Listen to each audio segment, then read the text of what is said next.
I don't like season previews that happen people while the need to transfer know window you don't are like it. open. You don't Right? like There is a ton of things that we expect Chelsea to make more signings. Yeah. We'll be talking about what might happen with Cucurella. Carney's on his way, which is good, I guess. Yeah. So I think it's stupid. Cristiano Ronaldo might not be there. Yeah. City, we expect, will make another signing. So things are going to change, but we'll do our best, kind of talk about how far along they are right now. Maybe that's one way to do it. Yeah. We're not going to run rings around you. We think Liverpool and City are going to finish first and second, right? Or whatever order. Yeah? Whatever order, they're clearly way above everybody else. Okay. Liverpool are done, and as the parlance goes, they seem to have gotten their business done early.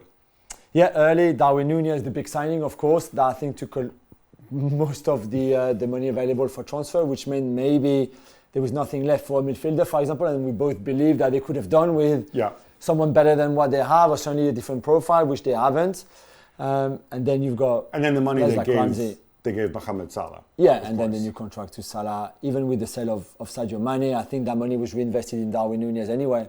So a squad that hasn't changed much, but the little changes like Darwin Núñez could be very significant, of course, for the season. Okay, City obviously made a big signing in a key area. Because I'm talking about Calvin Phillips now. Calvin Phillips will help. It will help. What I wonder about, obviously, essentially he comes in for Fernandinho. And yes, I'll get to Haaland in a minute.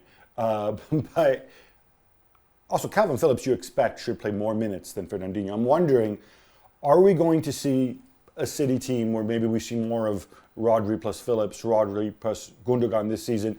Maybe, I don't want to say more defensive, but maybe the fullbacks more attack, something like that. Yeah, I think so. But Phillips can also play a bit higher up on the pitch. I think Pep can make him into a lot of things. He's not David Silva, basically. No, he's not David Silva, but he could be more box to box, for example, than Rodri or even Gundogan to a certain extent. So I think he can bring that kind of profile to it in transition, certainly.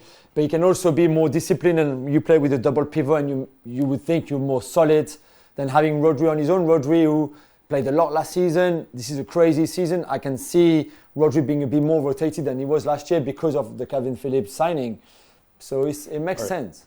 Haaland is obviously the big talking point. We spoke about him last week. I think it's a long-term thing. I also think with Haaland, you almost have a piece of clay. He was being used in a certain way and was very effective at it at Dortmund under all the different coaches he had when he was there. But I think there's a lot more to his game. Do I think he's going to interpret the position the way Bernardo Silva does, or De Bruyne when they play up front, the false nine, as people like to say? No.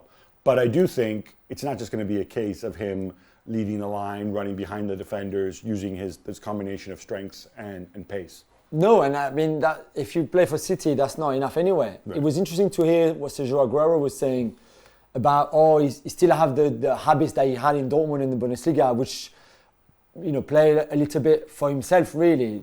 I don't think you can do a City. So this is a process that will take a bit of time for him to adapt to the team and the team to adapt to him. Some might say those were the habits Sergio Aguero had his entire career. Exactly. Game recognizes game. I think the interesting thing is going to be who else makes the top four. I think that's where there's going to be some debate. Inevitably, I think we have to focus on the big six. I think the gap between the big six and the rest of the league, despite West Ham's spending, has still only increased. So very simple. Who you got at 3 and 4? As of right now, when we reserve the right to change these, I think Spurs should finish third. Really, with Conte, with the signing that they made, they've had a very, very good transfer window so far. Maybe more to come, even. Yeah, and probably more to come. But he wanted to be backed up. The club backed him up. I think that was great. That was the right thing to do. They've got depth now for the Champions League as well, plus the World Cup, of course. So for me, Spurs third, and then it's a big fight between Chelsea, Arsenal, and United for fourth place. You put them all three on the same level. Yeah. Nobody's even marginally ahead. No. Despite Arsenal's enormous spend this summer, despite the strong finish, you're not ready to anoint them. No, I think they will finish fourth, but I think... So you see them as slight favourites then? Yeah, for me, I think they finish 34, fourth. 33, 33? Yeah, something like that. Really? So I'm interested, though, you have United so close, because obviously there's a whole bunch of things to unwrap and unravel with United. We're going to do that on the Gab and Juls podcast. We'll also talk about some of the stuff that's happening further down the table as well. Well, thank you very much for watching ESPN on YouTube. For more sports highlights and analysis, be sure to download the ESPN app. And for live streaming, premium content, and let's not forget as well, ESPN FC 7 days a week. Subscribe to ESPN Plus.